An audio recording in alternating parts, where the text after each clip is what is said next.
যাত্রা শুরুর আগেই সলিল সমাধি হয়ে যাচ্ছে বিলাসবহুল গ্লোবাল ড্রিম 2 জাহাজের। সমুদ্রের বদলে এর জায়গা হবে এখন যন্ত্রপাতির ভাগাড়ে। বর্তমানে জার্মানির এক ডকে পড়ে থাকা বিশাল এই জাহাজটিকে কিনতে ইচ্ছুক নন কেউই। জাহাজটির ইঞ্জিন এবং অন্যান্য যন্ত্রপাতি খুলে নিয়ে বাজারে বিক্রি করা হবে, আর পুরো কাঠামোটিকে বিক্রি করে দেওয়া হবে লোহার দরে। প্রস্তুতকারক প্রতিষ্ঠান এমভি ওয়েরফতেনের মাধ্যমে তৈরি এই জাহাজটির বহন ক্ষমতা অন্য যাত্রীবাহী জাহাজের চেয়ে অনেক বেশি। তবুও এই পরিণতি কেন হলো ব্যয়বহুল গ্লোবাল ড্রিম 2 জাহাজটির? 2021 সালে যাত্রা শুরু করার কথা ছিল এই জাহাজের।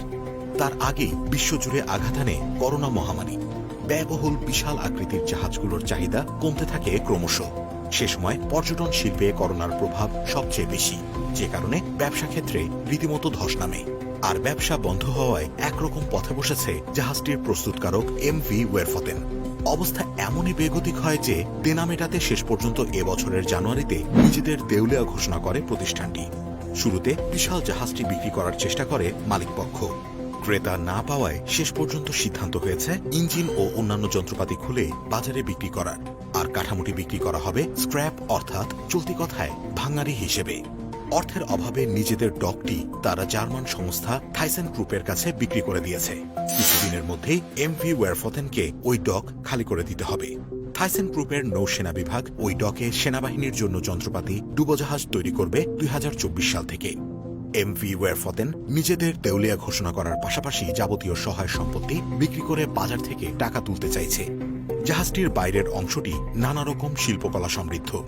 সামনে সুন্দর চিত্রকলা রয়েছে, যেখানে দেখা যায় এক উড়ন্ত নভোচারীকে, এবং তার পিছনে রয়েছে একটি উড়ন্ত রকেট।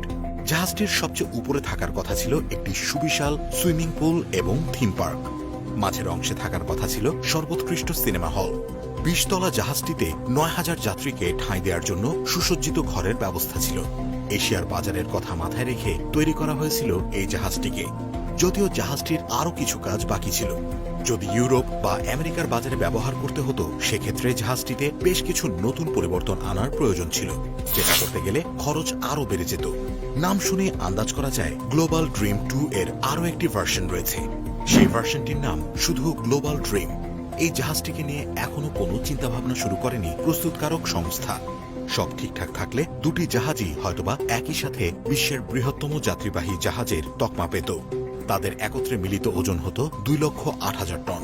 আয়তনের দিক থেকে তারা হতে পারত বিশ্বের 6ষ্ঠ বৃহত্তম জাহাজ। প্রথম 5-এ রয়েছে রয়্যাল ক্যারিবিয়ানের 5টি জাহাজ। সরকারিভাবে গ্লোবাল ড্রিম 2 এর দাম জানা যায়নি এখনো। আন্দাজ করা হচ্ছে জাহাজের দাম দিয়ে সরকারের কাছে তাদের ঋণ শোধ করতে পারবে প্রস্তুতকারী সংস্থাটি। Subscribe now and press the bell icon. Never miss an update.